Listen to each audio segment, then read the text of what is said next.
Hello! Welcome everybody to Taylor Talks Comics Live. Thank you for joining me on this National Bacon Lovers Day. It is also the birthday of boxing promoter Don King. He turned 94 today. And we also have Robert Plant's 77th birthday, Al Roker's 71st birthday, and Ben Barnes, who turned 44 today. Ben Barnes, who plays Jigsaw in the Netflix Punisher series, which is one of my favorite TV shows of all time. And I had no idea that that gentleman was English until I saw him in a television commercial where he was speaking with an English accent all of a sudden. I had only ever seen him in the Punisher. But yes, how's everybody doing? Thank you for joining me. This is our weekly show. We do this every Wednesday at noon Eastern over at Taylor Talks Comics. So thank you for joining me. If you're watching this on the replay, feel free to comment down below with any of your thoughts throughout the duration of the show. I always go back and reply to all comments after the show as well, so you won't be left out of the chat. But if you are here live with me, thank you. And let's get this chat popping. We got a big show today. I got lots of news to cover. My tabs are all open. We're ready to go. Lots of comic book news to cover today. Let's see what you guys are saying first, though. Sarah Hill with the first comment. What's up, people? Where's everyone from? I'm from Indiana. Thank you. I'm from Tulsa, Oklahoma. Is that true, Harvey? Is that true? Is that where you originally are from? Interesting. James doesn't want to say. I am from the grove of Harvey Picar. The grave. I am from the grave. I thought it said grove. I'm sorry. The grave of Harvey Picar. I'm from the correct side of the Atlantic. Badger Stump. New York. Hello from Kansas. He really does. We had a deep conversation about Hello Kitty Paradise, Lost in Hellscape, and we are all burning box set 4. Burning. We're not book burning. We don't burn books here at Taylor Talks Comics. I do want to plug for a second, if you will allow me a moment to set up my second screen here on this National Bacon Lovers Day. Does anybody else here love bacon? Who doesn't love bacon? Let's see if this works this time. It was not working for me last week. Uruguay, here we go. Montevideo, Uruguay. I think you missed the Hello Kitty Paradise Lost bit. I'm the bottom half of Indiana, the part where you never come to visit. That's true. I don't make my way south, although I did go to Louisville this past summer. So I drove through that. I can't get this. I drove through that area of Indiana, but we didn't visit there, no. I'm vegetarian, you savage. Oh, sorry. I don't mean to offend the vegetarians in the group. Yeah, like I said, we have a lot of news to cover. That's what we do here. We talk about comic book news, all the latest. And I also let you guys guide the conversation as well if there's something comic book related you want to talk about. I did appear on Omnidog's Vault this past Saturday. I know some of you guys were in the chat there. Thank you for joining us. But if you want to go back and watch my appearance there, talked to Omnidog for a good 3 hours about comics. Always a fun time. Love talking to that guy. But you can go over to Omnidog's Vault on YouTube and go to the live tab and check that out if you would like. I'm also have been gearing up and putting a lot of short content videos on TikTok. So follow me over there at Taylor Talks Comics. Here's the link to Omnidog's Vault YouTube channel. So Taylor Talks Comics I'm Taylor Talks Comics on all platforms. If you want to search me on all social media platforms, Bluesky, Twitter, Instagram, TikTok, same name, makes it easy. Although Twitter, my handle is TM Talks Comics because they won't allow me one extra character for my name. We don't have to get into that. But yes, on TikTok, I think I'm over 325 followers now. We're cranking up the viewer count over there. I liked. It's a very different audience over there. I've noticed in the comments, very different audience than what I get over here in YouTube land. But I also put those TikToks. If you're not on TikTok, I put those on Instagram Reels and YouTube Shorts. Same videos. so you don't have to miss out if you're on there. Here's my TikTok right here. But I've just been doing that to try to bring in a bigger audience over to the YouTube platform. This is where my home base will always be. This is where I like longer form videos. I like to talk a lot, and trying to do videos in under 3 minutes has not been easy. But let's get Alfred E. Newman in the shot here. How about that? Here's a little cameo in the Omnidogs Vault last week.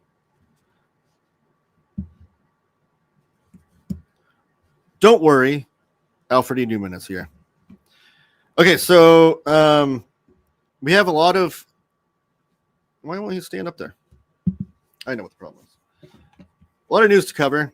Some fun, some controversial, some new comics coming out. What the heck? Alfred, come on. Behave. Okay, you're out. You got kicked off the show. Dana, thank you for joining me. Badger Stump, that explains a lot. All right, let's start with, oh, geez, where do I want to start? How about Paul Pope? This is exciting. I haven't seen anybody talk about this yet. But Paul Pope, one of my favorite artists, who's done a lot of cool things, a lot of cool comics. He did Batman Year 100. He did 100%. But where he really cut his teeth on was THB. And we are finally getting a collection, a 3-volume set of THB. I talked about this months ago. I know it was like in the ether, like it was coming, like not the ether, that's not the right word. It was in the, people were talking about it. People have been talking about it for years, but now it's got an official listing on the publisher website, I should say. I know you've been talking about this, Harvey, but we have actual cover, and we also have a listing for when volume 2 will come out. So how about that? So let's go. Let me fix my screen here because it's always annoying when it's not correct. All right, so this is Paul Pope's Total THB Volume 1. This will be published by Macmillan Publishing, which is the publisher of Battling Boy and some of Paul Pope's other titles. So this will be 208 pages, and it comes out the day after my birthday. How exciting is that? Perfect time for Taylor's birthday. $24.99 for a 208-page trade paperback. And I've never read this before. I was late to the game with THB. Is one of those indie comics that I always heard was like, you have to try out THB. But I could never find the single issues are always like super overpriced whenever I see them. And I went and sought out everything else Paul Pope's done and read it. But THB has been, I've not been given a chance to read it. So, over 30 years since its debut, the world of THB continues to inspire loyal readership and critical acclaim. Now, for the first time, New York Times bestselling author and Eisner Award winner Paul Pope's sprawling self-published vision is gathered in 3 definitive editions featuring remastered art and exclusive new material. So that's the cover for Volume 1, and it'll be out November 11th. And then Volume 2... Macmillan has a listing for this one as well. No cover yet, but this will come out in June of 2026. So I surmise that we'll maybe get a volume 3 in November of 2026 and have all 3 volumes out within a year of each other. That's just my guess. But regardless, we'll have 2 volumes at least out in within the next year, next 10 months or so. And this will be 224 pages will be the volume 2, and also be $24.99. And like I said, it'll be a 3-volume set. So that's super exciting. Any Paul Pope or THB fans in the house? Anybody read THB back in the day? Those had really cool covers too. Like the whole overall package of the comic books looked really awesome to me. And I always wanted to track it down in singles, but again, like it was always overpriced because of the rarity, the scarcity of it, because they're self-published. But I do hope that all the covers from that are included in there. I don't want anything missing. I know it says it's remastered artwork and things, but I clearly wasn't listening to Harvey. This news is really exciting. Thank you, Badger Stump. I know Paul Pope, never heard of this. I posted the listing on March 31. I win. Oh, well, there you go. But do you have a YouTube show? I have had many YouTube channels. Is that true? where you actually post video content, Harvey? If you do, where am I missing this? I need to subscribe. Which, by the way, everyone, please subscribe if you're watching this. Give the video a thumbs up. Everyone in the chat, please give the video a thumbs up. And comment down below if you're watching this on the after show. I do appreciate that. And super chats are always welcome if you guys want to help contribute to keeping the lights on over here at Taylor Talks Comics headquarters. Maybe we can upgrade to 1080p on these videos. That'd be nice, right? So that's exciting. We're getting Paul Pope's THB. I don't advertise. Oh, yeah, you're anti-capitalist, anti-advertising, anti-clickbait. What if that's like the real secret? Harvey Picar's Ghost has a YouTube channel where it's like the most clickbaity YouTube channel ever. And he uses this as a detract. No, just kidding. He would never do that. Some other comic book news. Let's get to So Magnetic Press has a new Kickstarter that just launched, and it looks super awesome. Share screen.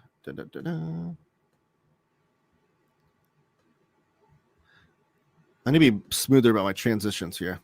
I apologize. But this one is called Shin Zero, a graphic novel for the Rent-a-Sentai generation. Sentai never die, but they might not always get 5-star ratings. Enter the world of Shin Zero and Age of Uber Heroes. So this would be a 3-volume set, I believe. It definitely is not just the only one volume. But look at this artwork, though. Like, this looks awesome. So you have, like, Sentai. It's totally in the tokusatsu genre. You have Sentai fighting giant kaiju monsters. And Magnetic Press does an incredible job with their book design and things. So it's 2 decades after the final kaiju fell beneath a thunderous blaze of Technicolor justice. The Sentai dream was dimmed. No more dazzling battles or stadium-sized glory, just a generation of ex-hopefuls, including 5 young heroes sharing a rundown flat and side gigs that barely cover rent. Once they're trained to save the world. Now they guard nightclubs, fetch coffee, and navigate an economy that has monetized heroism into a hustle. This artwork looks awesome, though. I absolutely love it. I'm not familiar with any of the creators on this title, which I should probably name here. Let me see if I can get the names real fast before I get too far into this.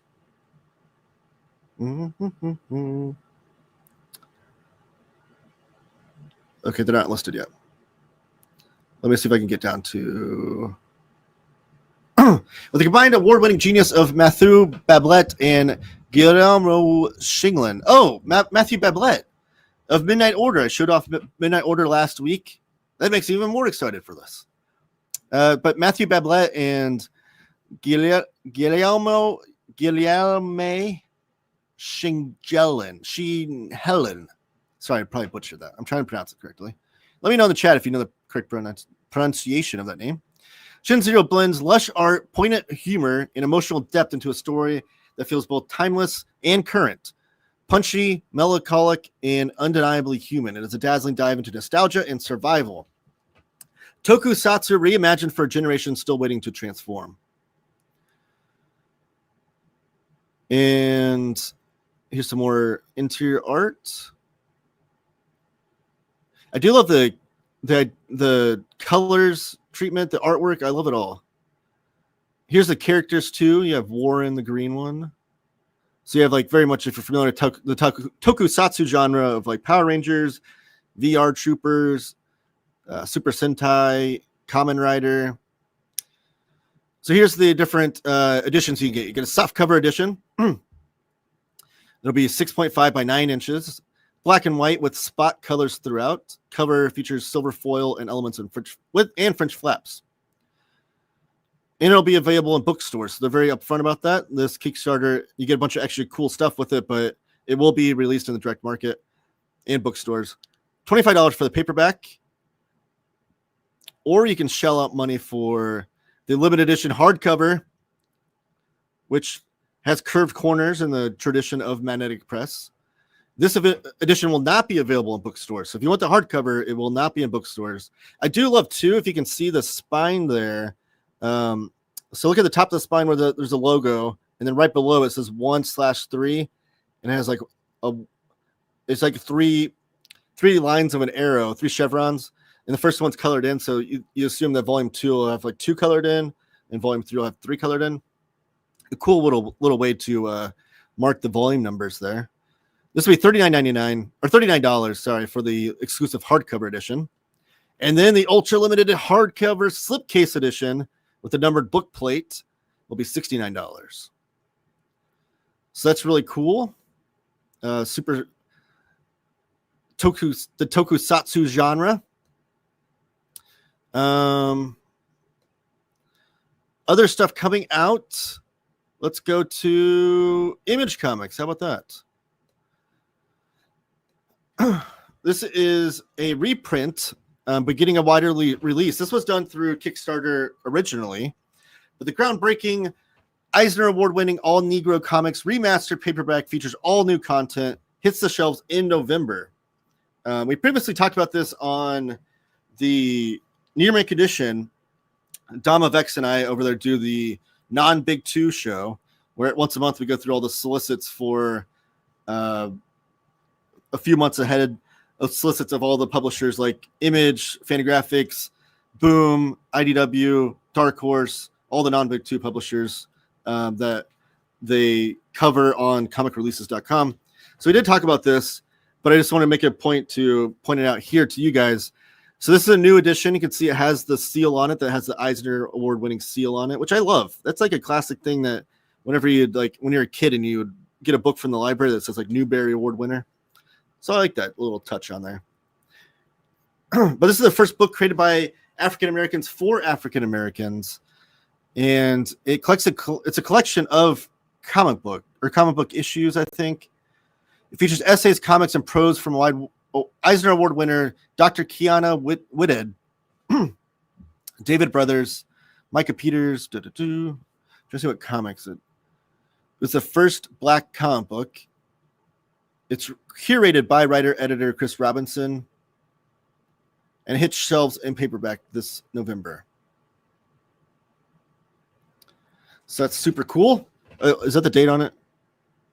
November 4th. About a week before my birthday. And then another thing from Image Comics is Good as Dead #1. A new David Lapham comic. I know we've been talking about David Lapham here last few weeks with the hero trade that I've been showing off. David Lapham, one of my favorite artists for sure. And this will be by David and Maria excuse me. This will be by David and Maria Lapham, who Maria is David's wife and frequent collaborator with him in the more recent years. So they're co-writing it. The artists are David Lapham and Dee Cuniff. I think Dee is the colorist because this will be in color. Even though I prefer David Lapham's artwork in black and white, this will be in color. But it's not the end of the world. I'm still excited for it. But this will be the series premiere, and the first issue comes out September 17th. It's for fans of Stillwater and That Texas Blood. The Emissary Bridge has been connected to the citizens of Port Linden. Has connected the citizens of Port Linden to hope and opportunity. But when one man shockingly sets himself on fire, the bridge now brings something else to the town. Certain death.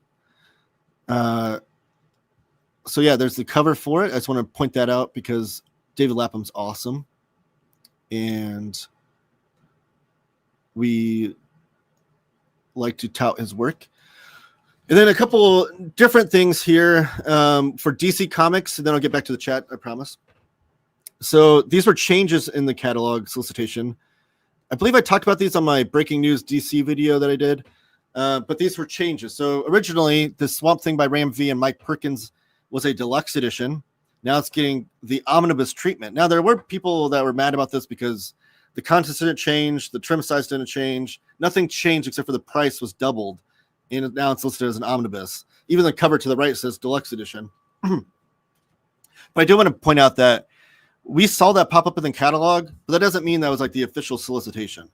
Those things start to pop up in the catalog before the publisher really is like, while they're still prepping things for the official solicitation. So nothing in there is final. We've had times where omnibuses were listed at $25. We have had times where I don't know, books said they had like 1,400 pages when it's really 400 pages until they're finalized. Now, they do have the placeholder image that still says deluxe edition, which is unfortunate. Probably not the best look when people are mad about this, but this is the most recent Swamp Thing run by Ram V and Mike Perkins. Am I showing this off on my screen? Okay. This will include Future State Swamp Thing 1 and 2, Legend of Swamp Thing Halloween Spectacular 1, the Swamp Thing 1 through 16, Poison Ivy, Swamp Thing, Feral Trees 1. So we're looking at 1, 2, 3, 4, about 20 issues, 560 pages for $100. And this is like our 6th Swamp Thing omnibus, I believe, because we've had the Bronze Age, we've had the Nancy Collins, the Mark Miller, and the New 52. 5th. I think this is our 5th Swamp Thing omnibus. Someone correct me if I'm wrong on that. And then another change was to the Animal Man compendium. It is now the Animal Man omnibus. So this is getting a change, not just in price, but in format, because this will be oversized now, not trade paperback, not standard size. And instead of trade paperback, it'll be a hardcover, just like your traditional omnibuses. Now, I thought they were going for the compendium treatment because they just recently did a Animal Man compendium covering Grant Morrison's run, Grant Morrison and Chaz Truog run. So I thought they were matching up with that. But no, they're doing the omnibus, and this will be the Tom Veach, Steve Dillon omnibus on the title, but also has work by Chaz Truog, Steve Pugh, Jeff Isherwood. $100 for 640 pages, due out in April of 2026. And it says it collects volume Animal Man 27 through 50, plus Suicide Squad 58 and War of Gods number 3. Now, the whole Animal Man run, the original run, lasted 89 issues. Grant Morrison did the first 26 issues with Chaz Truog, and then a bunch of different people took over after that. Tom Veach was one of the main creators on it. But I think Peter Milligan even did some stuff in there. But issues 81 through 89 were never collected. They were doing these thick trades for this run, but 81 through 89 were never collected. So I'm hoping that this is their way of doing that. If we're getting about 23-ish issues of the run here, we had a 26-issue run omnibus for Morrison. We need 49 issues to complete the run, 49 more issues. So I'm assuming maybe 2 more omnibus volumes, perhaps. What do you guys think about all that? In the chat, hopefully you guys are talking about how exciting this is, all this comic book news that I just dropped on you, all these solicitations at least. And I still have more news to talk about. That was just the category of new comic books coming out soon.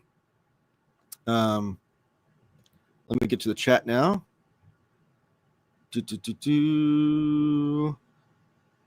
All right.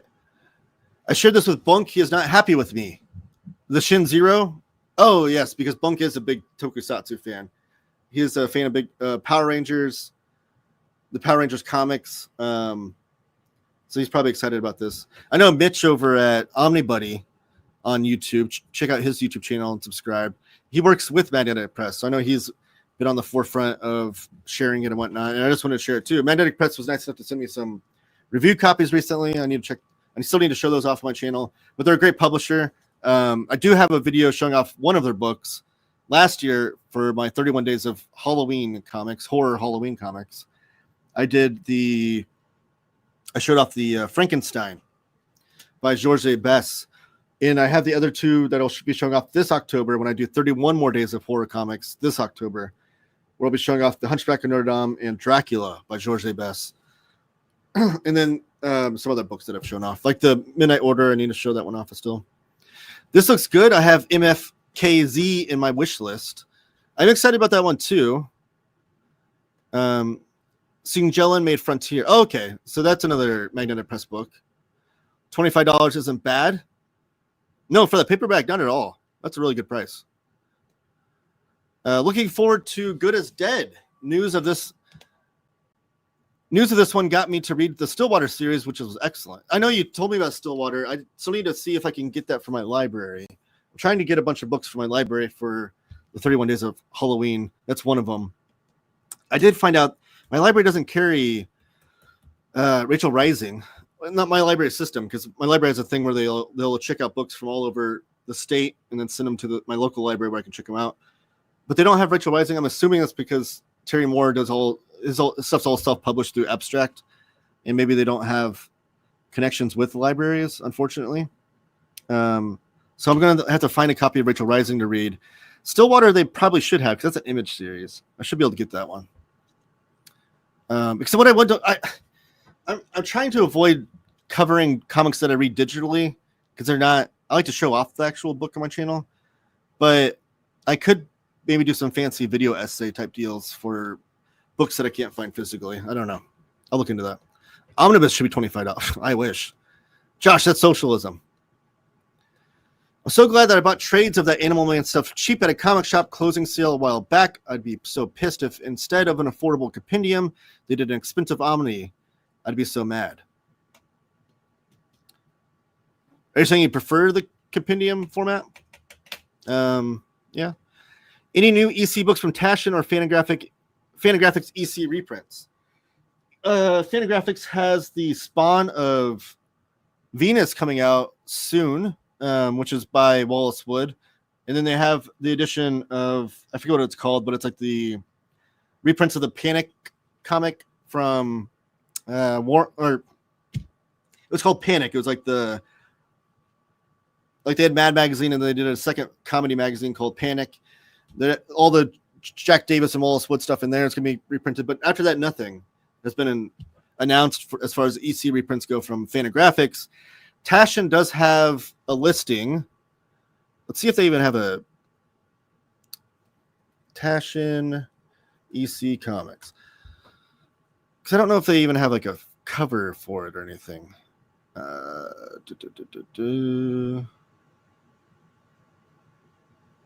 Weird Fantasy. Yeah, so Weird Fantasy is the next title for Taschen, which is their... I don't think they have it listed on their website. What Taschen's so weird. They're so anti... They do things so different than the rest of the comic book market because they're not a comic book publisher. They're a book publisher. But let's just take a look at this together. How about that? Probably be more entertaining.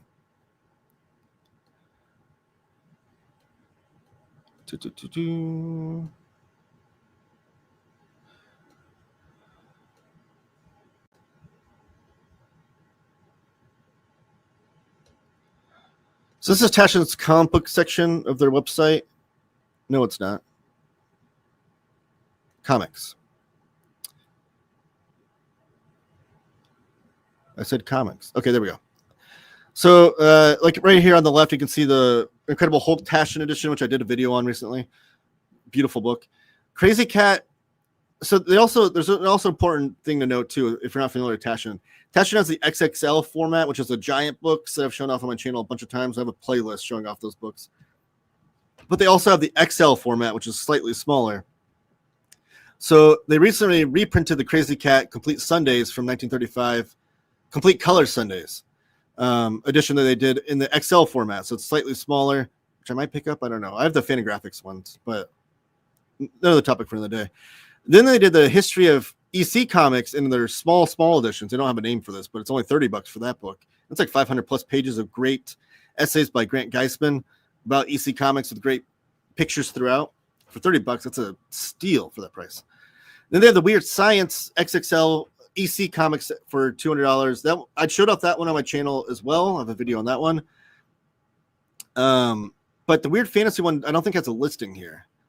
And they also do these $600 slipcase editions, which have like leather covers to them. I've never seen one before in person, but I'm sure they're beautiful. And then they've been doing the Marvel Comics Library. They're not listing it as XL format. It's just slightly smaller, but for $80, they're slightly smaller than the big giant XXL formats, and they're cheaper. But I did hear, I've not seen one in person to confirm, but I have heard that they have glossy paper, not the awesome matte newsprint that they do for their other editions. But they don't have Weird Fantasy listed on here, but it is due to come out in August.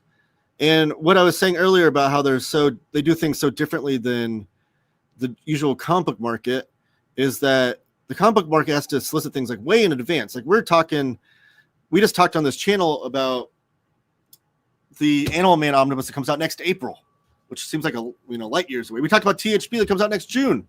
So they're always soliciting things way in advance for comic book shops and bookstores to be able to order in advance. But the Taschen books, you might see like a listing popped up on Amazon for a little bit, but it won't pop up on their website and they won't officially be soliciting it. And retailers can't even officially order it until it seems like a month before the book comes out. Very odd. I don't understand what the difference is and how they do things. But if it's due out in August, I'm assuming it's going to get pushed back because we are already in August. But Weird Fantasy is due for the next one. So it seems like they're going sci-fi for the first 2 volumes. Sorry about that. First 2 volumes of the EC reprints. So that no news on if they're doing horror, crime, or war comics just yet. So interesting. Okay.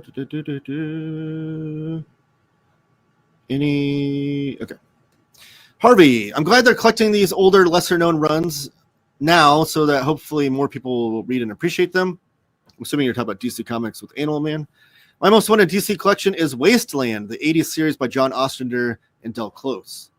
I've not read that, so I would like to read that as well. John Ostrander, he's one of those writers that I want to read more of. I've only ever read Grimjack and Suicide Squad from John Ostrander, and I love both. So I'd be curious to read more from him. I am excited for the Spectre omnibus that's coming out for John Ostrander's work later. I'm going to grab Xanadex from Carol and John's either today or tomorrow. Well, a little sneak peek. I was going to do my haul in a little bit, but I got my copy. I'll show it off in a second. Yeah, always Compendium over Omni. I prefer a finest size trade, but Omnis are expensive, heavy, and awkward to read. I only buy them if it's a great deal or I don't have any other choice. I'm pretty format agnostic. I know some people are pretty hardcore about only omnibus or only hardcovers or only paperbacks.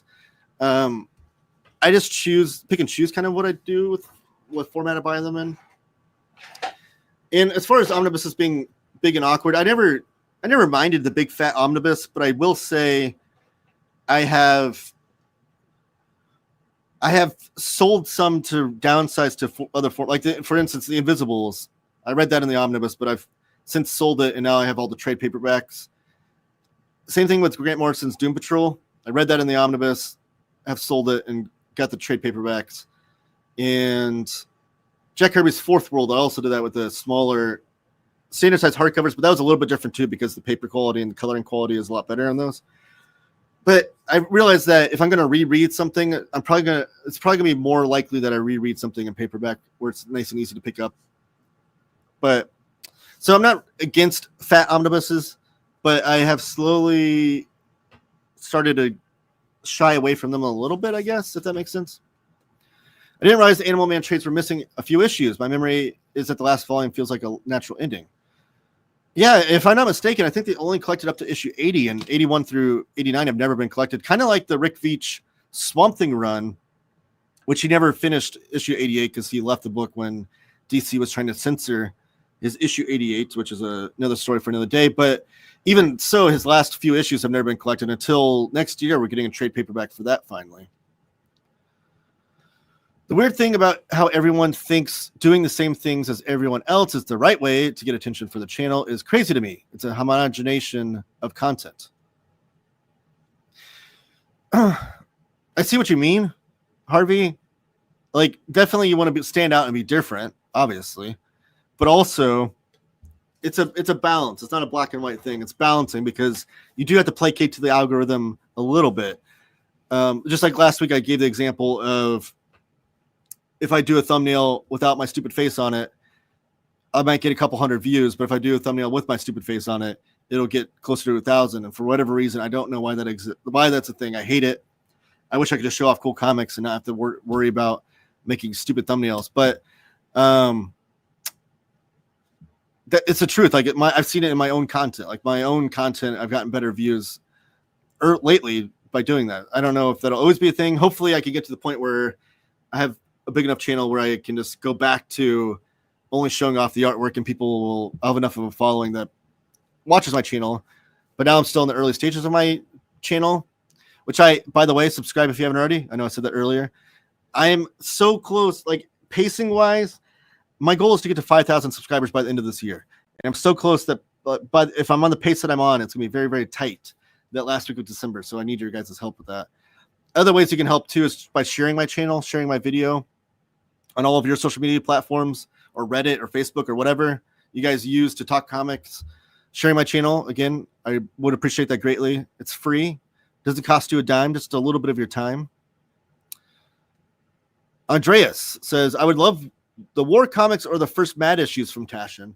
Mad will be an issue for them because Mad is actually owned by DC Comics, unfortunately. So any sort of Mad comic, Mad magazine or Mad Comics reprints would have to come from DC Comics, which they don't have a deal with Taschen currently. One day I hope they do.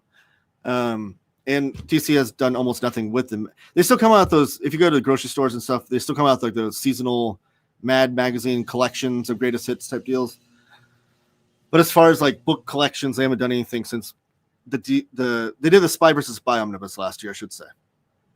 But they haven't done anything since like the Mad Comics archives, which I hope they reprint those one day. Or an omnibus or something. But I agree with the War comics. Harvey Kurtzman's War comics, I'm a huge fan of. I'd love to have them in those Taschen editions. That's probably my second favorite thing next to the sci-fi stuff. And then the horror comics for EC, which are the most famous things. If it's a certain artist, I really, really like it. Like Jack Davis and Ghastly Graham Ingalls. I love those guys' artwork. And then the crime stuff by Johnny Craig is my favorite crime stuff from. So any of that stuff I'd like to see get the Taschen treatment. I've had all the issues of Wasteland for a while, but I double dip and just want more people to be able to enjoy it. It's on DC Infinite, but I doubt anyone notices it there. That's interesting that it's on DC Infinite. It's interesting to me how DC and Marvel use their apps, because it seems like to me Marvel doesn't. Anytime they publish a collection, like if an Epic collection comes out with stuff that's never been reprinted or an omnibus or whatever, then those issues will pop up on Marvel Unlimited I'm assuming as the team is working on remastering those issues and things. But like, you'll go on there and there'll still be issues of like X Factor or Cable or things from like the 90s missing off the Marvel app. And it really does seem like it's just because they haven't been reprinted in trade paperbacks or omnibuses lately. So it's interesting how they do that. And then they don't have any Marvel Max stuff on there. At least last I checked, they didn't. Now DC, I don't know if they have a similar thing where when things are reprinted, they put them up on there. But obviously not if you're saying a book that's never been reprinted is on there. But I might check it out on there. You have to really know what you're looking for. New Kirby homage book. Thank you, Lohit. I actually forgot about that. He wanted me to show off this comic. What's it called again, Lohit? It's by Image, right? Let me know. Put it in the chat if you can. Peacemaker Season 2 starts tomorrow. Check it out, everyone. My formatting preference is no dust jacket. They're useless, especially when the art is the same on the inside cover. Oh my gosh, Dana. That is such a pet peeve of mine. That is something that Dark Horse does all the time, and I don't understand it. I am all for a dust jacket if you get different art on the inside, but Dark Horse has this thing where they have the dust jacket, and then literally every iota of that dust jacket is exactly the same thing on underneath the cover, and it makes you want to throw them away, honestly, because they are useless at that point to me. But I know if I ever want to resell that book, for some reason, people will want that dust jacket on there for the value of the book, and that's annoying to me. But I don't mind a dust jacket for like an omnibus when it has cool art on the inside. But now if we're talking like DC Comics omnibuses where they like the classic ones that have like that stupid cardboard black blank cover with a little bit of embossing on it, I do hate those. But if it's cool, like wraparound cover on it, I kind of like that. Like, don't have. My computer's currently sitting on Shade the Changing Man. But that one's pretty cool.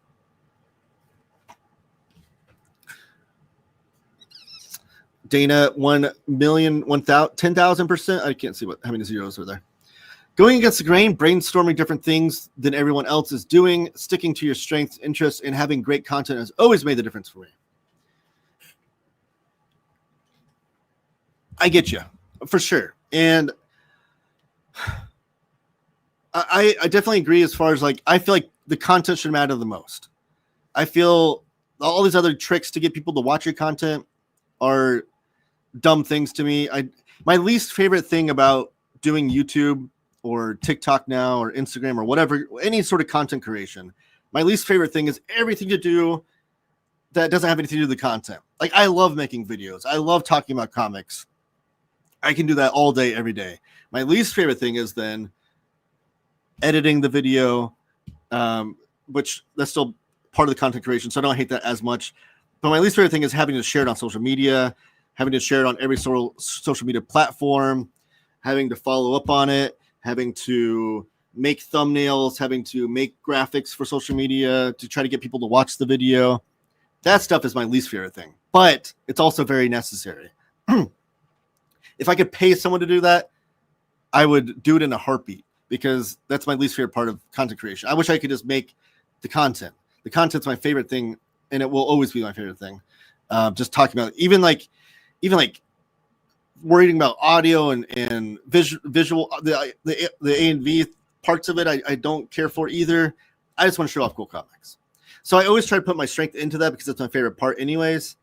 And I hope that I could get enough of following where I can shed some of the other stuff and people will just come and watch the stuff. But you have to develop a following first. And to do that, you have to draw eyes and attention to your stuff. People won't even, if you have the greatest videos, greatest content ever, but if people aren't clicking on it to watch it, it's all for naught. And the more people that click on it, the more YouTube will suggest it to other people that aren't clicking on it and that sort of thing. So the content can be as great as you want it to be, but if nobody's coming to it and watching it, then it doesn't mean anything. So I'm with you though. Like, content is king to me. Craig Steen, I'm trying to get in any format, but most is out of print. Is that what you're trying to say? Craig Steen, I would love to own, but Master Race from Fanta is out of print and very expensive. I'll be patient. They have reprinted some of those EC volumes. Like, I know a few years ago, it was 50 Girls 50 and Taint the Meat were like the whales. Like, those are the two whales I was trying to hunt down, because I have every single one of the EC fantagraphics books. I have a video on my channel showing those off. I have every single one, and those were the last two I needed, and they were like going for crazy prices. I finally found a guy that I could make some trades with and get a good deal on them. But they have since reprinted those now. So Master Race, and that's a very popular one, and they know that. So just be patient. I wouldn't pay any crazy prices for it. Maybe put like an eBay save search option for it and see if you can track down a good price for a copy. But they'll reprint that for sure. Don't worry. Like, absolutely. But Bernie Krigstein is an amazing artist. Do I have it down here? I don't. Fantagraphics also did like 2 hardcovers of his other non-EC work, which are really good, and I have one of them. It's upstairs. It's a former library copy, but I don't mind that because it's super out of print, and Krigstein was amazing. Just the ability to type in any creator's name and read random old issues from them at will is worth the price 10 times over. Oh, for the DC Marvel apps. I was reading Ostrander Detective Comics drawn by Flint Henry last night, and they were really blowing me away. Were those like backup strips in Detective Comics, or was he doing like Batman comics? I'm not familiar with his run on that. Dust Jacket with same art is the worst. I agree. They had amazing Dick Sprang covers from 1992. Sprang, born in Ohio, by the way. Dick Sprang is awesome. I love his work in his interior work on Batman in like the Silver Age. And I do know he was working pretty late up into the 80s and 90s doing covers. And those, I agree with you, those are great. I'm not necessarily saying things I care about you doing, suggesting you do, by the way, just typing every thought that comes in my head. No, that's fine. And I'm not offended or anything. I'm just letting you know my point of view. And I want to hear your point of view. And I want to hear everybody's point of view as far as this topic goes. Like, I was kind of asking last week about like surveying the crowd here about how you feel about these thumbnails. And again, if you have my dumb face in it, like, does it make you want to click on it? Which I don't think. Typically, it seems like the people that are in the chat during my live shows are people that are more devoted viewers of my content. So I'm sure you guys don't care what the thumbnail looks like. You'll click on my stuff, and I appreciate that so much. I absolutely do, because I'm not the best at making thumbnails, anyways. I'm very painstaking about it, which I waste time on these things. But even the thumbnails I have that don't have my face in it, I'm like, does that look right? And I'm trying to like look at it from afar. Like, does this look? Because even on YouTube, like people, if they look at it on their phone, the thumbnail's gonna look different than if they look at it on the TV than on their computer. So I'm always like looking like, is this like, does this grab attention? I hate it so much. But also, so like the idea then is to build a bigger audience to where you have more devoted viewers, to where those things don't matter as much, I guess. I don't know. The dream is making things. I wish I could make Bang and then send off to a team. Oh, send off to a team for publishing and printing and packaging and distributing. Yeah, absolutely. I'm with you. I mean, that's the idea. That's what I kind of was joking about. Like, I love to pay someone to do that stuff for me because it's annoying, man. Oh, man, I just reread those issues a little while ago. Harvey, I always talk about the Harvey detective issues that he used. The issues of Detective Comics that Harvey Picard's Ghost was talking about earlier. Awesome stuff. No surprise with Ostrander, and those Dick Sprang alternate Batman covers were a thing to behold. My strategy has always been to completely separate everything from everyone I know and take no ownership over it. I hope the right people find it, and somehow it worked several times over. Yeah. That was kind of, honestly, that's kind of my strategy for my channel for the first 4 years that existed, and things weren't working, like as far as like channel growth goes. And it's something I really want to devote my time to, and I don't think it'll ever be my full-time job, but I'd like it to be supplemental to the income over here at the house, over at TCC headquarters.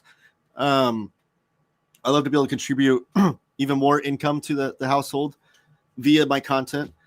Because I, you know, when you have a skill, I feel like you should be paid for it and that kind of thing. So I wanted to grow the channel, so I had to do things differently, and that included things like TikTok, which I avoided for the longest time. I didn't want to do TikTok. I have no interest in TikTok. I don't watch TikTok. No offense to anybody that does. It just, I'm not the biggest fan of like short form content. As far as like consumership, I like to watch longer form content, which is why I watch more YouTube than TikTok. So I avoided TikTok for the longest time, but then I realized that's a good way to grow an audience. Very different audience over there. A lot of the audience that I have over on TikTok will never come over to YouTube, but some might. So I'm trying to find different ways, different avenues to grow the channel. So go Advand Taylor Talks Comics Axoplate. I probably butchered that. But good afternoon to you. Is that what that means? I'm sorry. Story of my comics. Haha. Also, if all else fails, get big celebrities to promote your channel. Works every time. I do try a lot of that. Not big celebrities, but I do tag all comic book creators and hope that they share their stuff. Which, if you're a comic book creator out there and you have anybody talking about your stuff, and not just me, I'm not trying to say this for my own self, but if you have a YouTube channel talking stuff, share the content. Obviously, it's hard to purse through all the content. You can't watch it yourself to see it. Make sure the person wasn't like talking crap about you. But if it's pretty obvious that the person's like, check out this awesome comic from Tom Scioli, and I'm not putting any. Tom Scioli does share stuff. I'm not saying that it's his fault on this, but there's a lot of comic book creators that don't share reviews or share videos that people do of their content, and it could very well be the same thing I'm complaining about is that they probably like to make the comics and don't like to do all the social media stuff and don't have someone doing it for them. So they probably don't spend a lot of time on social media, but it's all a loop-de-loop around the same thing. But what am I trying to say? I try to get comic book creators to share my content as well to hopefully bring their audience in, but not big time celebrities. I mean, I would have to say the biggest name person, comic book creator, celebrity, whatever you want to call them, that ever shared any of my content would probably be like Mike Allred, who shared my stuff on his Twitter and then also commented on my videos and things, which was really cool. But I haven't had any like big name actors or anything share my stuff. Maybe Ben Barnes. I said happy birthday to him. Maybe if I tag him, he'll share my content on his Instagram. Don King, perhaps. Haha. What? Lars guest starring? Where's Lars? I'd love to talk to Lars. I've been on a show with Lars. He's a fun guy to talk to. I'd love to have him on my show just to talk about his history working for Wizard Magazine. I think that'd be a really cool interview. Maybe I should reach out to him for that. I try to keep up with the news. I'm tired of misleading clickbait titles. Just keep it. Oh, the actual news. Oh, get out of town. It's almost. I don't want to get into that. As far as like trying to. I'm going to zip my lips on that one. And not because I'm not afraid to talk about it, just because it's going to send me down a rabbit hole of going on a big rant for 10 minutes and no one wants to listen to that. As a general rule, I hate when people make their channel about them and their personality, but not more than what they make everything about trying to be with the corporations. I agree 100%. My goal for this channel from the get-go, and I know it is talked about trying to like monetize it and make money off of it, which I very much am. But my number one goal of this channel has been, and hopefully always will be, to show cool comics off. I want that to be the spotlight. I don't want to be the spotlight. On Taylor Talks Comics Live, I guess I can be the spotlight, but again, I'm spending all this time talking about comics. I'm not talking about my personal life or who I am or whatever. I want to show off cool comics, and because I feel like comics are the best medium out there. I love comics more than TV, movies, music, whatever. And I want to put a bigger spotlight on it because I feel like more people should be reading comics, and I will always want that to be the case. So my goal will always be to show off comics first, Taylor second, if you will. But I agree. When you can tell when channels are obviously trying to get themselves over as like a personality or someone sort of intelligent, not even intelligent, just like they're trying to get themselves over a personality to like as a gimmick. They'll nickname themselves instead of use a real name, and they'll be like, "Oh, I'm this cool guy," and they don't even read the comics. They don't even, and the promotion of the comics is just purely to make money, not for themselves, not even to really show off the comic and try to make money for the comics creators. Like, it's very obvious. You can see right away who those people are. I had the notification from eBay turned on and off and of course I watched your videos about EC from Fanta. I have many, but having FOMO on the others. Just be patient. That's how I collected my set over a number of years. And what I did was hunting a lot on eBay and getting really good deals on a lot of them. I only paid cover price or more on those 2 volumes. Everything else I got for undercover price. And some of them for incredible deals. Like I got a lot of like 4 or 5 together here and there for super cheap. So just be patient and work on it over time. I got to make a ton of social for my Kickstarter. Yeah, haha, it's the game. Yes, you do. Josh Greathouse has a Kickstarter coming up. He'll be on my show next week, August 27th. Josh will be on my show to be interviewed because he'll have a Kickstarter coming out that launches on August 25th. Next Monday, his Kickstarter launches. It's for Bang Ballad of the Tiger Volume 3 with some ketchup options. Ketchup options, that sounds like a condiment. Don't put ketchup on hot dogs, by the way. I'm very much against that. What's the discourse in the chat on that? Do you put ketchup on your hot dogs? Regardless, back to Bang the Ballad of the Tiger. There'll be ketchup options where you can buy volumes 1, 2, and 3 together in a package on the Kickstarter if you missed out on it. And PDF options as well if you're overseas and don't want to pay shipping or whatever that case may be. But Josh will be on my channel 2 days after it launches. So the launch is on August 25th. He'll be on my channel August 27th, next Wednesday, to interview and talk about that. But yeah, Josh, you have to do some social media work too. Don't rely on me to. I'm just kidding. I'll do all that I can to promote the Kickstarter. I'm happy to help. The same is happening for me. Some volumes of the Dick Tracy hardcover. Oh man, I would love to get the Trust Your Gold Dick Tracy set, but again, shelf space. I only have so much shelf space, and that's like a 30+ volume set. My local library has all the volumes of Peanuts, and I've been slowly going through those and reading them from them, saving me all the shelf space from having those. I would love it if my local library had all the Dick Tracy's, because I'd love to read through all those as well. But I can imagine some of those volumes are probably super out of print. I personally hate the YouTube face thumbnail style, but I'm very understanding of people having to do it. I appreciate that, James. I really do, because I hate it as much as you do. Trust me, whenever you see me do it on a YouTube thumbnail, just know in the back of your mind, oh, that really hurt Taylor to do that. Taylor really didn't want to do that. So just know that. I didn't want to do it. I hate it. I don't want my face on these thumbnails. I think it's stupid. But what can you do? I think TikTok easier than YouTube, though. It is. 100%. I'll agree with that. Making TikToks is way easier. Even like editing them is way easier within the app. I've never tried editing a video within the YouTube app because they do have that option. I've always edit my stuff on, iMovie now.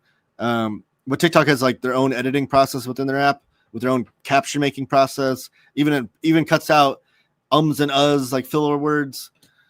And usually with TikTok, what I've been doing is I'll sit down. I'll probably am doing it this afternoon and make 7 videos at once and then release one a day. And it's been pretty easy so far. But again, YouTube's what I prefer still. I love talking at length about comics. I don't watch TikTok either. Never even downloaded it, mainly just because I'm already at capacity on apps that take my attention. I agree, yeah. I watch Instagram Reels, I guess. But my preference is longer form content as far as the consumer goes. Comic creators are not big celebrities. I know. I was just saying. Big celebrities as far as like the biggest celebrity, quote unquote, in the comic book ether that, why do I keep saying ether? The comic book industry that shared my stuff was probably Mike Allred. I never had any actual celebrity even probably know I exist. Comic creators by and large are insanely accessible. Yeah. Check out the sizes of some channels. Big comic creators will go on. It's true. There are some smaller channels, and all it takes is like asking, really. And just asking if they will come on your show and things. And a lot of comic book creators will because they want to promote their stuff. I just need to do it and get more organized on that front. Not comics, but food review. TikTok has a lot of really unpleasant style tricks, like squeezing the food to make it ooze out. I guess it works, but it gives me the ick. I can totally see what you mean. I wonder if... No, I don't think there could be anything like that with comics. A lot of comic book creators I know think all YouTube is drama bait. It's starting to break. That's true. I think a lot of all the big name channels and big... Like if you go on YouTube, for instance, you're brand new to comic books, you want to check out comics, and you type in comic books. I'm sure like the search engine's going to send you all of these like Comicsgate, bogus, bullcrap, clickbait, drama bait, drama farming nonsense. First, because that gets all the views, unfortunately. Again, another thing I hate. If I start a battle or some fight with another YouTuber, my channel views will go up. Taylor Talks Comics Live, I will have like way more viewers. So maybe Omar and I should do something. I can say like Year-Make Edition. No, I'm just kidding. But you're right. And hopefully, I think it's part of it too, where comic book creators are like, I don't know if I can share your content because you could be talking crap about my comic for all I know. I know there's a situation where, what's his name?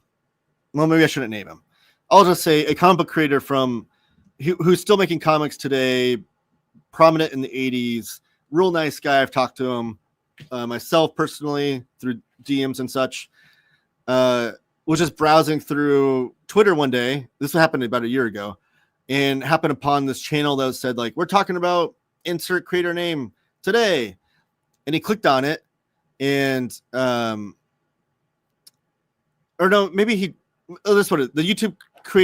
YouTuber tagged him in it and said, come on the show and talk about your comic or something like that.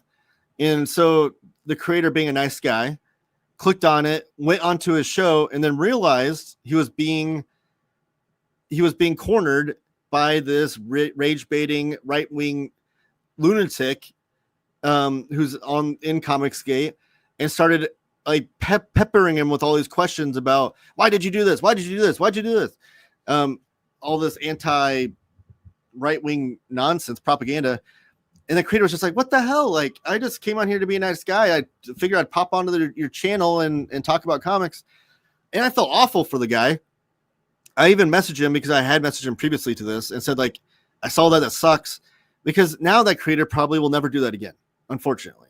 Like, how many cool channels that actually wanted to talk to that creator and talk about his awesome comics doing the same thing would have loved for him to pop into the channel and talk on their live show about comics, and now he'll probably never do that again because he got tricked.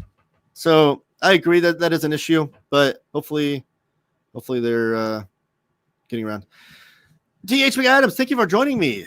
I was listening while driving, but thought I heard you say something about Rachel Rising. I'd be more than happy to loan my green hardcover for you at channel if you can't find one. Doug, I thought you DM'd me too. Let's talk. I'd appreciate that. Let's talk about that. I'll message you. Message you back at me. That'd be awesome. My general rule of being against channels being all about the channel owner, yet my favorite comics channel being Omnidog's Vault shows how bendable these rules are. Are you saying that Jess is all about Jess? But I mean, Jess, the thing I like about Jess is he's all about comics, though. He's showing off comics. The thing I always tell him this. The thing I like about him is he's an old school comics fan. Been reading comics his whole life. Kid of the 60s and 70s. But he will still try new comics all the time. In fact, I feel like he reads more new comics than he does old comics anymore.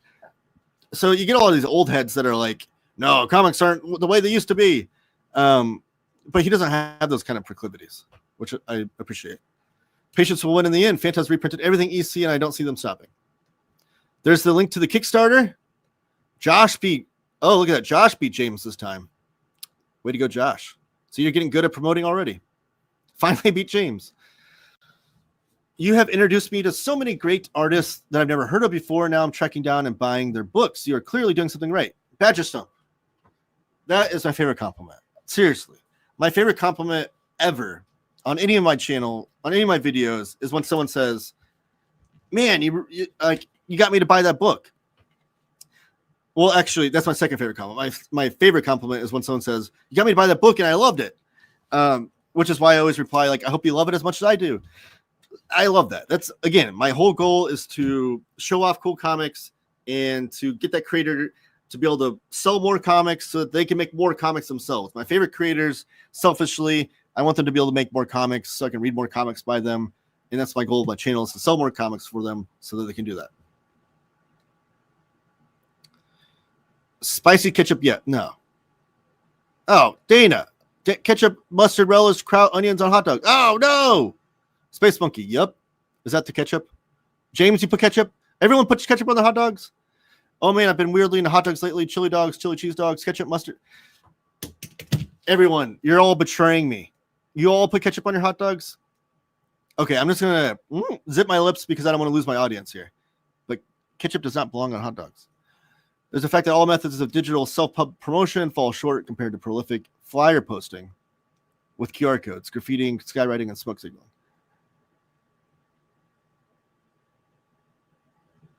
Are you saying that flyer posting with QR codes and graffiti and skywriting are better ways of promoting than digital self-publishing or promoting?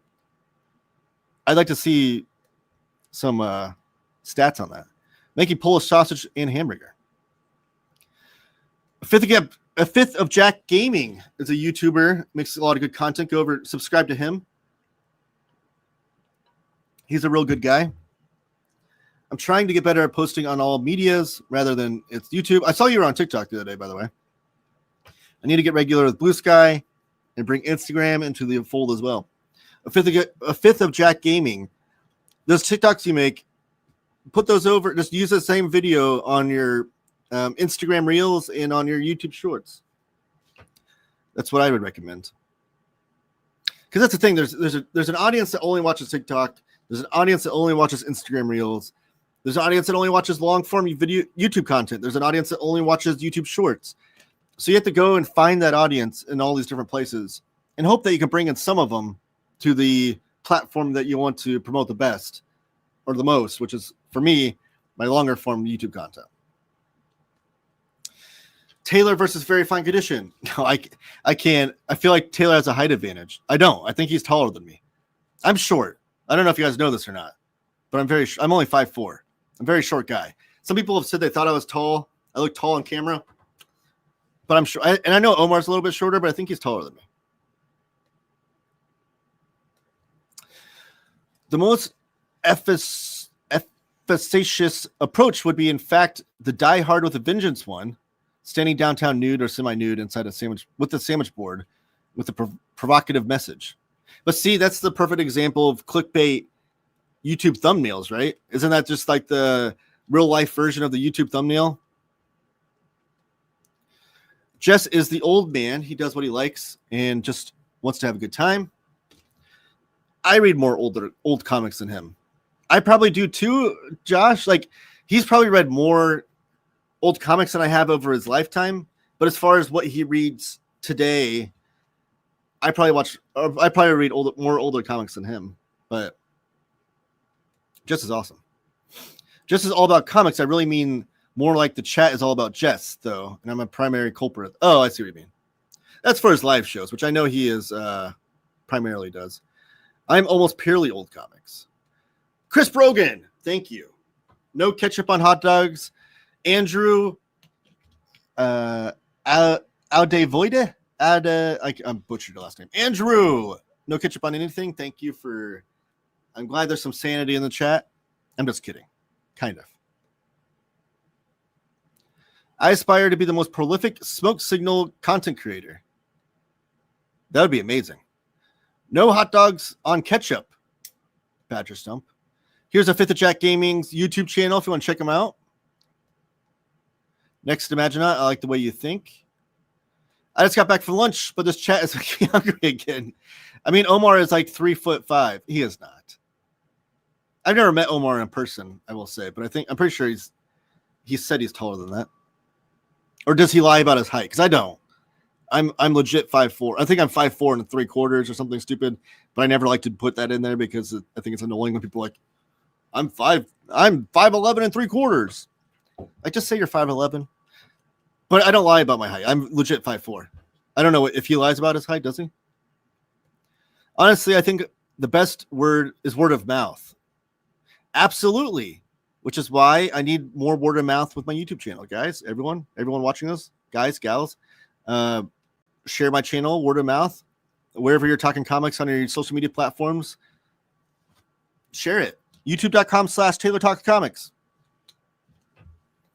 But a short king, to be clear. Sure, yeah. Organic growth is best. Even better to juice the organic growth by somehow garner attention of Taylor Swift level celebrities. Yeah, I need my channel to be talked about next time Taylor Swift shows up on Travis Kelce's podcast.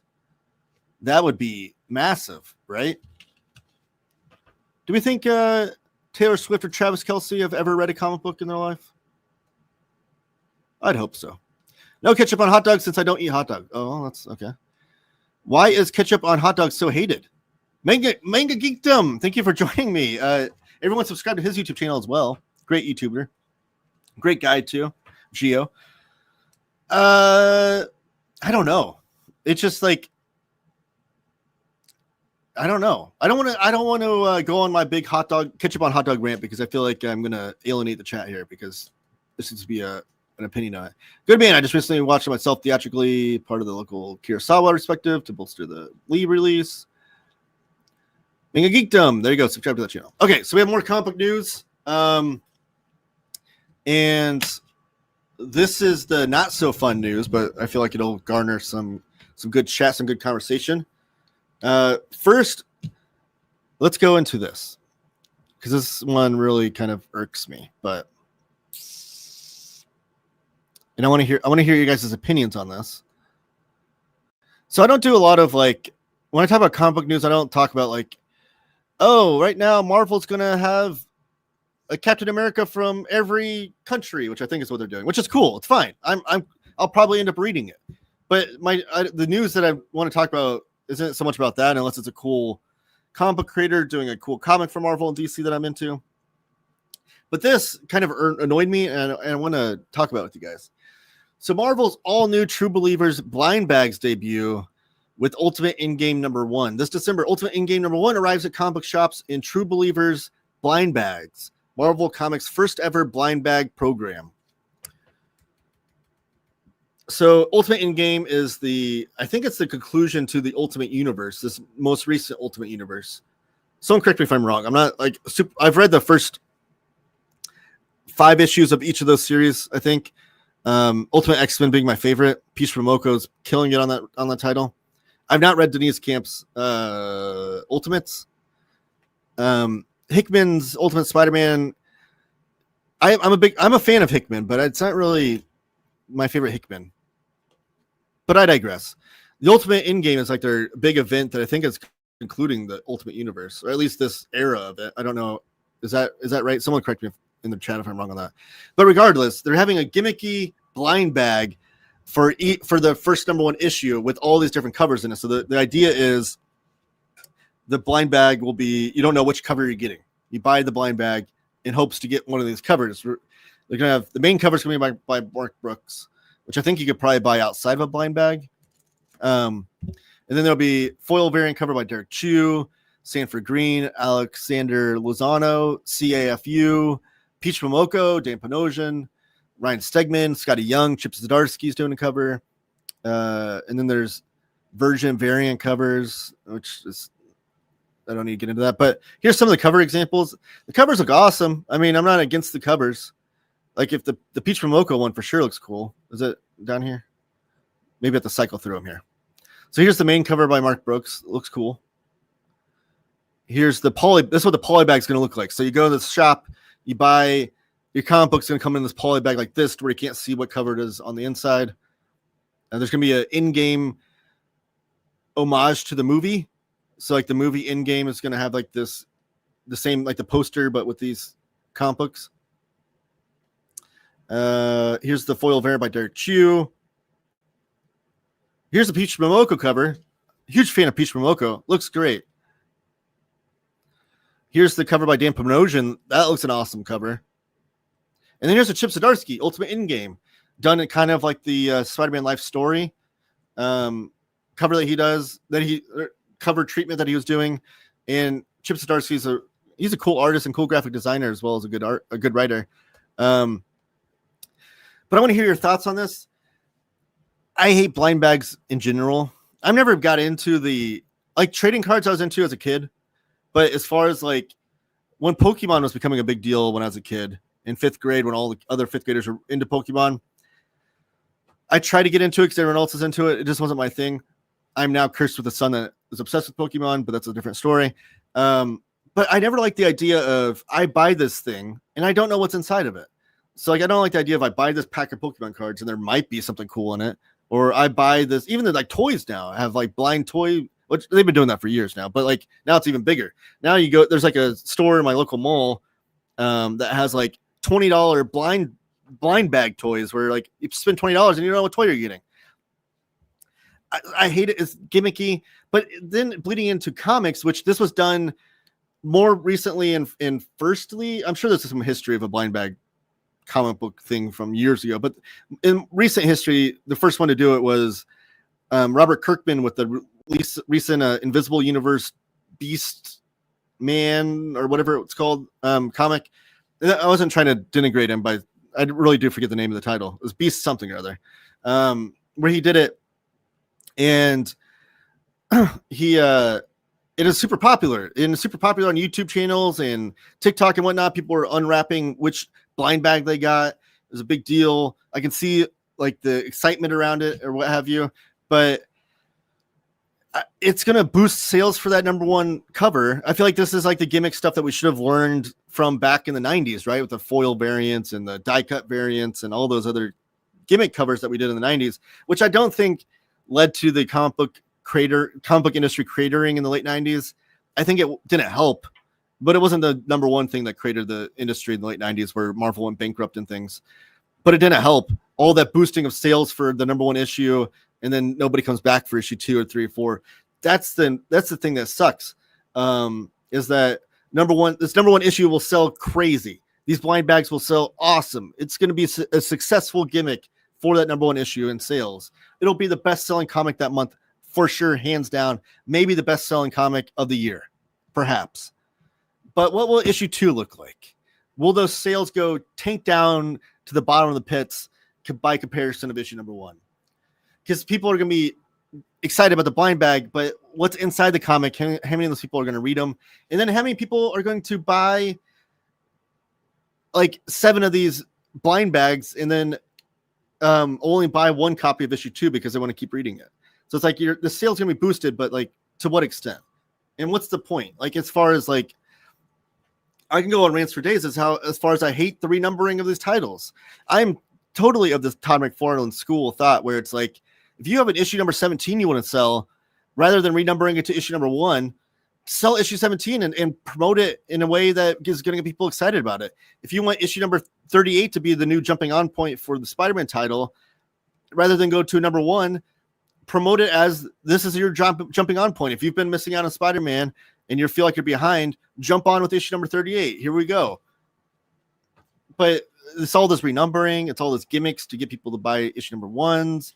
And I've heard comic book shops say that renumbering to issue number 1 is a jumping off point for a lot of people. So if you're a devoted fan of the Amazing Spider-Man title and you've consistently been in there every Wednesday that a new issue comes out, buying issue numbers 1 through 51, and then with issue 52 they go to number 1 again, then that person might be like, well, maybe it's the time I jump off the book then. Maybe it's time I stop reading. That's my rant about this. How do you guys feel about these blind bags? I want to hear your thoughts.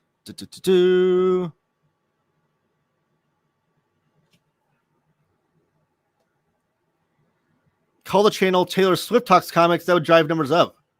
Oh, hey. That's not bad. Maybe I can get some Swifties to read some comics. I mean, I got something on my face. Swifties have been like generating crazy sales with NFL jerseys and attention to watching NFL. Maybe I could do that here. Yep, Badger sometimes not such a bad idea. How crap must be the material be if they have to resort to blind bags? What a ripoff. And I totally understand your sentiment there, but I'm not even saying that the comic sucks. The comic might be great. It might be an awesome event. It might be the coolest Marvel event ever. I don't know. But are we getting people to actually get excited about the event itself and reading the comic? Are we getting people excited to open blind bags on social media? It is written, thou shalt not put ketchup on hot dogs. I'm not into variant covers to begin with, so the blind bag thing is simply a collector gimmick. I agree. I think variant covers can be cool. I love when you get like a Omnibus and they show all the variant covers in the back and you kind of flip through some cool art. To me, it's kind of like the pinup of back in the day when you'd get like cool pinups. But like when Mike Allred would get all the different cool artists like Jack Kirby, Frank Miller, Mobius and stuff to do pinups of Madman. That to me is how I view the variant cover, because I don't buy single issue variant covers, but I do like those. But I have an uncle who puts mayo on English peas. That's an interesting one. Blind bags is gambling. Get gambling away from comics. I agree. Wow, that Chip Zdarsky cover is horrible. I don't think it's horrible, but okay. I mean, I don't think it's like the greatest cover ever, but I don't think it's horrible. Very true. It boils my piss. Next Imaginat. I'm still unconvinced that it's one of his... Oh, this is about Kurosawa. Anyone lay hands on the Hawkman DC Finest yet? No, I don't have a copy yet, but that's like the early stuff with Joe Kubert, right? Momoko is great. Zdarsky is not fun for me. They're leaning into the collectors and not the readers.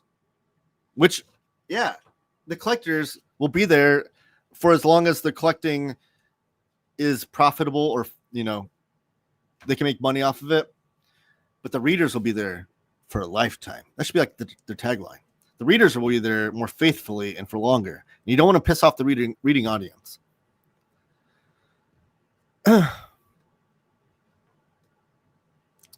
also feel like we will sacrifice everything to keep the direct market. I want comic book shops, but we need new readers. That's a really good point and a really good topic, Josh. And I'm all about trying to help comic shops and things. But I see in the future that because we have things like Amazon that are driving are cutting into sales of like Targets and Walmarts and big box stores. I think the future, we're going to see a lot more hobby niche shops rather than Targets and Walmarts and malls and things. So I think the comic book shop is fine. Like, I don't think we should like do anything to hurt the comic book shops or anything. But I think comic book shops will always exist in some sort of format. But you're right. We need to do things to drive new readers. And the way to do that is by getting into places like Walmart and Target for now, getting into bookstores, getting into gas stations again, grocery stores, like whatever, putting comic books in those places to then drive fans over to comic book shops, because the only people that know comic book shops exist are people that already know they exist. They're not people that are like brand new readers.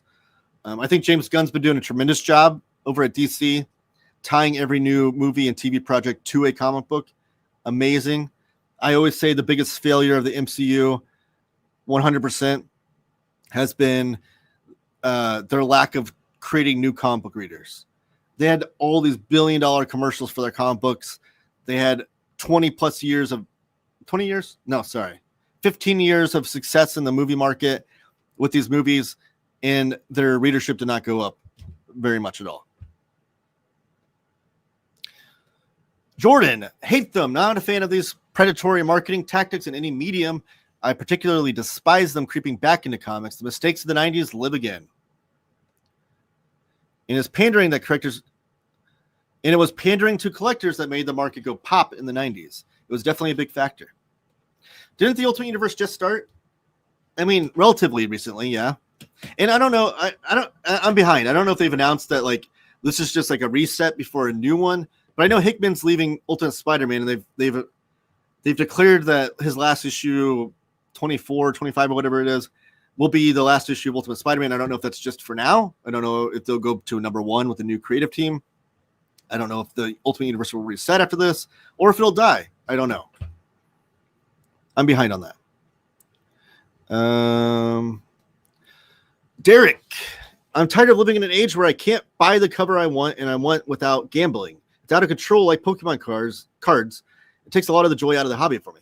I will say, my one experience of tracking down variant covers ever was the Red Room covers. I was a big fan of Cartoonist Kayfabe, huge fan of Jim Rugg and Ed Piscor, and I was trying to buy all the single issues to support Ed and Jim, and I like the comic. Red Room is awesome. I think people that denigrate the comic are, I don't know, whatever. That's another topic.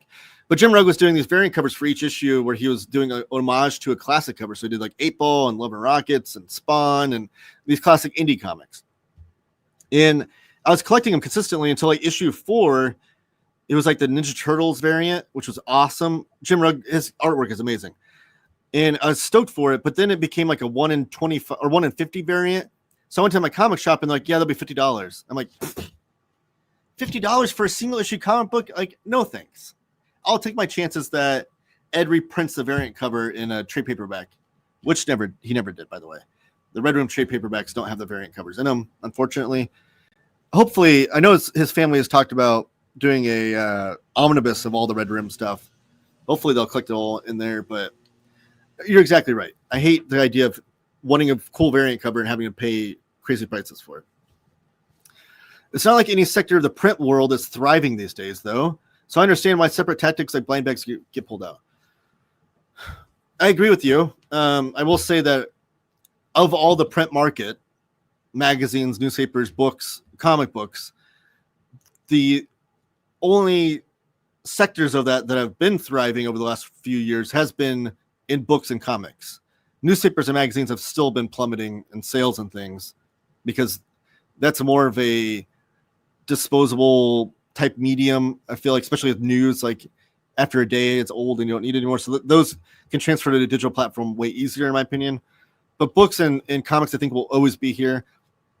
I mean, we've had vinyl sales beat digital sales and music a couple of years here and there. CD sales are up now. Physical media, I think, will always be popular in some format. But I understand what you're saying. I feel like we are more into collecting covers than reading the comics. I agree. Also, manga often will be like, oh, volume 12 is where I can start reading after the show. Sweet. Only Invisible can do that. Invincible? Yeah, and I noticed manga sometimes will do like they'll put like the story arc on the cover too. So if you like you go to a bookstore and you pick up a random volume 17 of a tankobon manga, it'll have like the story arc on there, and you can maybe follow like jump on there rather than have to start at volume number 1 if you can't find it. I hate even getting tricked into buying something just for the cover. I will say I hate Marvel events. They spread out one storyline through a ton of different books, and I have to go on a chase to find them all. The stories are usually very shallow. I agree with that too. I get very annoyed with the event. I get event fatigue. That's why I don't read a lot of modern comics from Marvel and DC.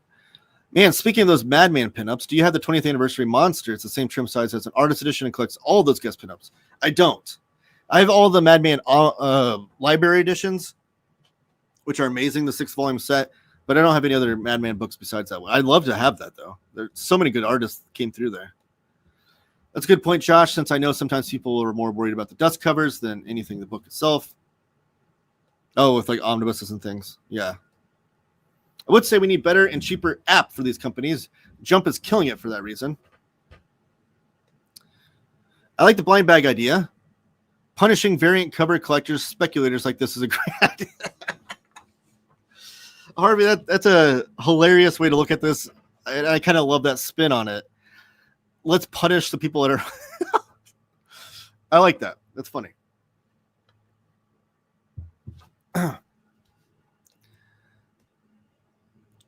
Jim Rugg variant covers are so inventive. How does he come up with all these ideas for classic covers to emulate? He's a genius. Harvey, come on now. Jim Rugg is a very talented designer and artist. Look at all of his own stuff, and you can see that. The homage cover was like a gimmick he was doing as like a series of covers, which is kind of cool. It was just like if a band comes out with a cover album where they do a bunch of covers of their favorite bands, but it's not like their main stuff. Like Jim Rugg his main stuff is still really, really good. Don't talk bad about Jim Rugg. Red Room is great. Huge fan of CK. And so sad what happened to Ed. I agree with that. Cartoons Kayfabe was amazing though. Still probably my favorite YouTube channel ever. And I still watch their videos. I bought Octobriana 5 minutes ago. Oh, that's amazing. I have all 3 issues, which weren't just variant covers. They're actually variant editions. There's a black and white on newsprint. There was a on matte paper, classic Bronze Age comic coloring, and then there's the blacklight coloring. Couldn't pass on $50 shipping for the blacklight edition. I'd love to get Witchman from Scioli. Finished Godzilla last Sunday, and we'll be getting Xanadex soon. Well, speaking of which, why don't I go over some things that I've hauled? I got Xanadex right here in my hands. It's a thick trade. It's thicker than I expected. It's from Image Comics. Showing it off here on the channel. This is Tom Scioli's latest. Tom Scioli's one of my favorite cartoonists in comics. I'll buy anything he does because he makes the most fun comics ever. Everything he does is fun. And his art style is just totally evolving. Yeah, I know I'm going to love this already. Like, look at this cover right here.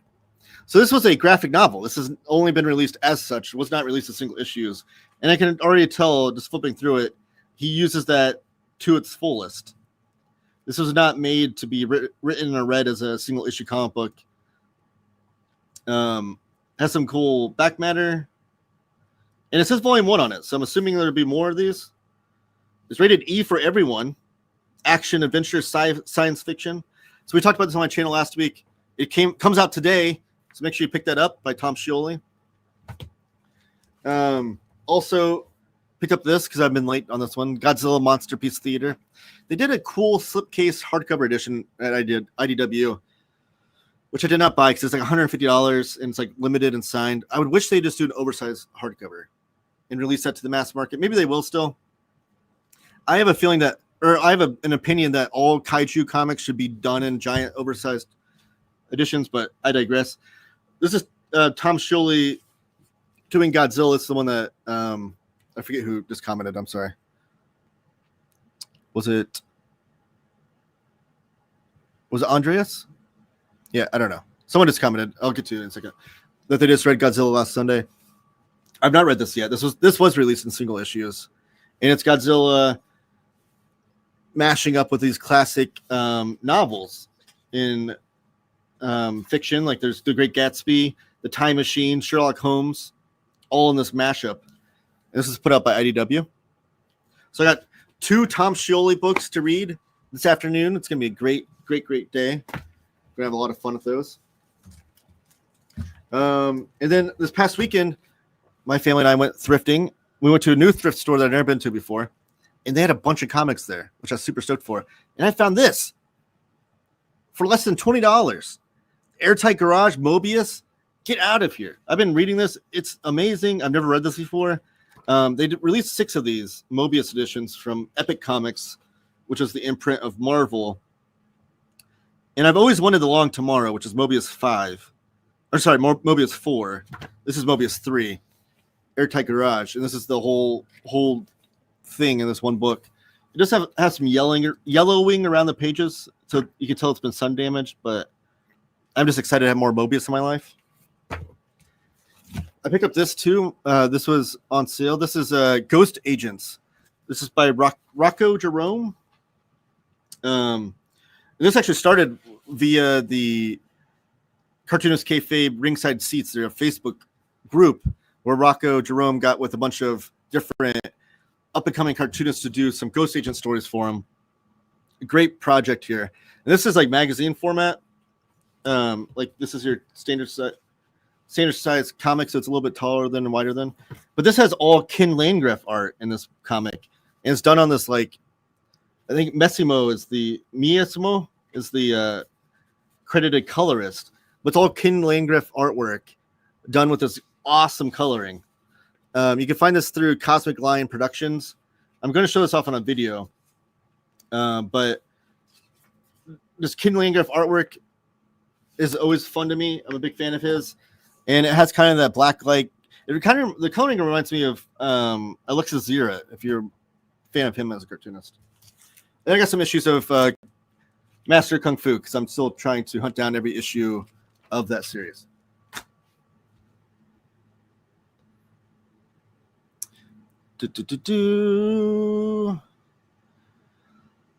Let's see. Let's get to the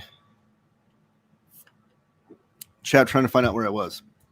Yes, Andreas is the one that said he read Godzilla last week. I want to pick up Witchman though. I still need to pick that up. Nice, my shop hasn't got my Xanadex yet. So excited. It comes out this week. Are they just delayed in the shipping? Maybe. I think that's the other Future just released the trade. Oh, the future of comic books, you're saying. Elon, hey Taylor in the chat, what's the best formats currently to print to collect Bone by Jeff Smith? Well, they have the new Kickstarter starting of the slipcase hardcovers, which you could go that route. But to me, Bone was originally released in black and white, which I'm sure you know, but just to say for anybody that doesn't know. And then they released color editions through Scholastic. In my opinion, I typically want to read the comic how it was originally released. So if it was originally released in black and white, that's the way I want to read it. But with Bone, I think the coloring is really great in that series. And to me, the easiest, best, most affordable way, easiest to find, is those 8-volume trade paperbacks from Scholastic. You can find a whole set of them from real cheap. They're in color. They look great. There is the all-in-one Bone editions that are like black and white. They can find pretty easily paperback.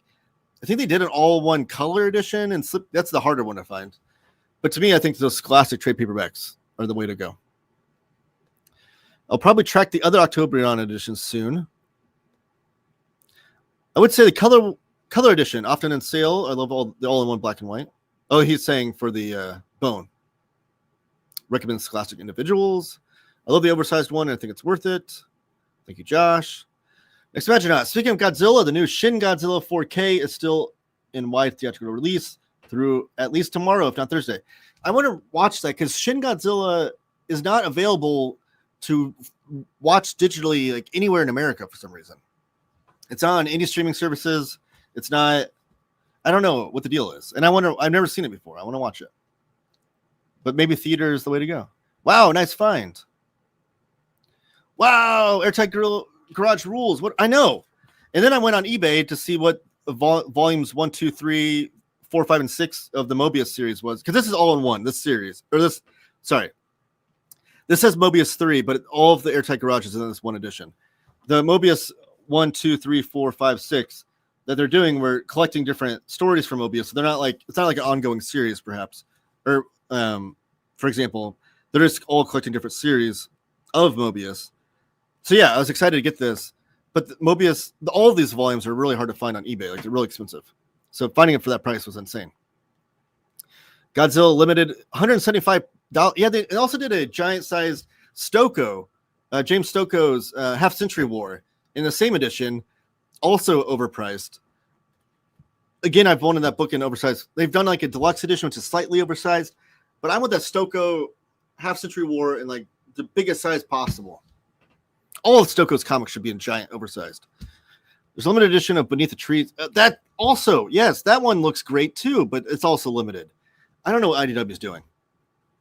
If they want to do like a fancy slipcase version for the limited one with a limited signed signature print or whatever on the inside, that's cool. But also, can we at least get these cool hardcovers done, released in the mass market? Those Epic Mobius are great. If I remember correctly, he colored those. Yeah. So this was... Airtight Garage was originally serialized in Metal Hurlant or Heavy Metal. I forget which one, maybe both, in like 2 pages at a time in black and white. And then it was all collected in here through Epic and Mobius. Colored, he had like a studio helping him color, but he guided the coloring and made all the decisions on the coloring. So it looks amazing. All the color treatment throughout. The coloring alone makes this worth reading, but the story and the art, obviously, is great too. Mobius Airtight Garage, nice to find. Yes, and I plan on doing a video on that soon. So look out for that. What was a shop where you got the Mobius book? I'm in Indy and may want to check it out. It was a antique store in Noblesville. So it wasn't a comic book shop, but they had a bunch of comics there.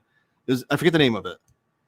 It was in Noblesville, and it's an antique shop in a strip of like other old school, like in town of Noblesville, if that makes sense. They should colorize Dick Tracy.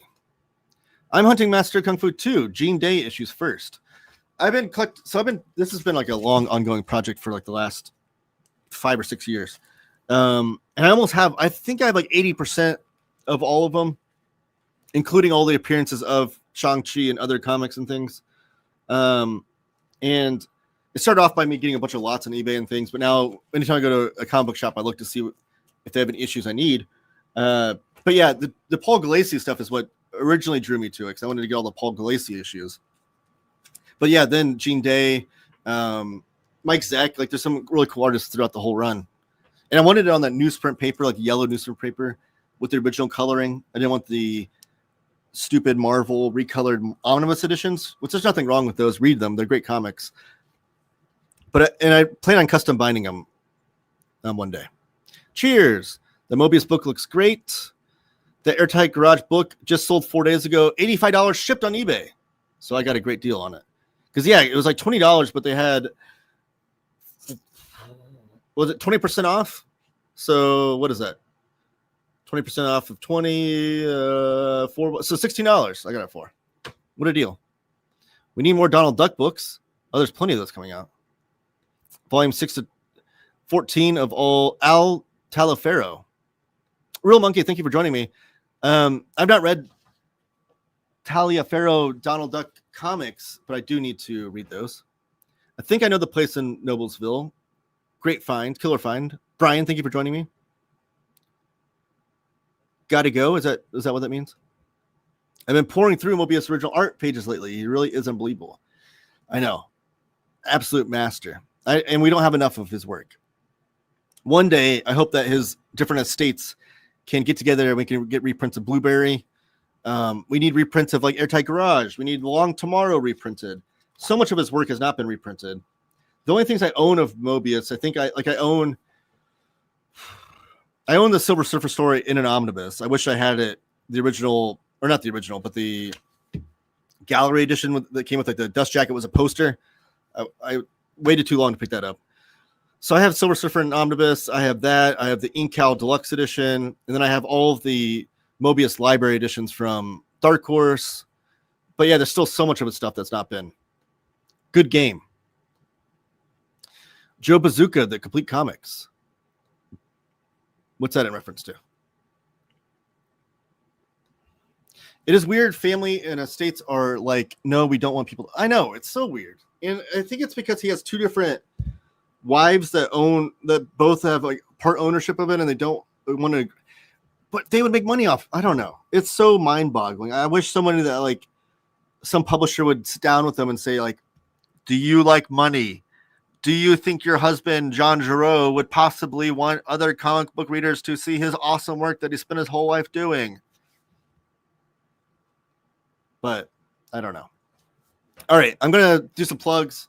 I did have one more news story, but we've gone pretty long here, which is great. Appreciate the chat. You guys have been lively. Love it. Appreciate it so much. But I'm going to do some plugs, and then any last minute chat comments I'll get to after my plugs, and then we'll get out of here. So yes, follow me on TikTok. Over there, I've been doing a lot of short form video content. Subscribe to this channel if you haven't already. Give the video a thumbs up. If you're watching this on the after the fact on the replay edition, comment down below. I always reply to all those comments. Check out my videos this week. I have a lot of videos lined up and geared up. I'll probably be doing a video on Xanadex since it just came out. Try to get up there, maybe one of the first video reviews on YouTube for that. I'll probably have a video review of Airtight Garage. And I do want to do a video on Angel Love, which I showed this off on Omnidog's Vault when I was on there. Go to Omnidog's Vault in the live tab and you can see that video. But Angel Love is this weird series from 1986. So I do want to show that off on my channel because I think it deserves to be talked about. But some other things. So subscribe if you don't want to miss out on that. I do have a Discord. Thank you, James. If you want to go over there and check comics with us, that link is all down below in the description of this video. And also James just shared it just then. I think that's all the plugs. Follow me on Instagram. Follow me on Twitter. Taylor Talks Comics. All right, what are you guys saying before we get out of here? The relaunch of Meta Hollant has been translating some of his work for each issue. I've not picked those up, so I do need to seek that out. Interesting, though. Have you seen the Bazooka Joe comic reprints? No, I'm not. I don't know what that's about. One more story. I can't. I don't have time. Cocaine for Angel Love. Yeah, let's end on that. I can't find it. I'll show you on my video, though. It might even be the thumbnail. I don't know. But hilarious comic book panel. Have a good one, Josh. Thank you. Everyone, have a good one. See you guys later. See you next week on Wednesday, live at noon Eastern, and all throughout the week on my pre-recorded content. Keep talking comics.